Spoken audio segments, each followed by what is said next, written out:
அடக்குமுறைதான் ஜனநாயகமா? சாதாரண மக்கள் சட்டப்படியே கூட வாழ முடியவில்லை. இந்த நிலை நீடிக்கலாமா? சிறப்பு மாநாடு செப்டம்பர் 8 மாலை 5 மணிக்கு உழவர் சந்தை மைதானம், திருச்சி. அனைவரும் வருக.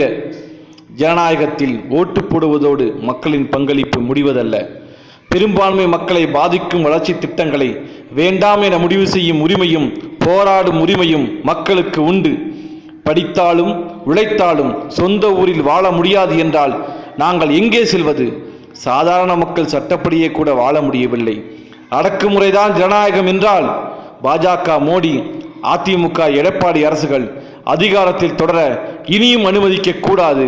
அடக்குமுறைதான் ஜனநாயகமா? சிறப்பு மாநாடு மக்கள் அதிகாரம் அழைக்கிறது. செப்டம்பர் 8 மாலை 5 மணி.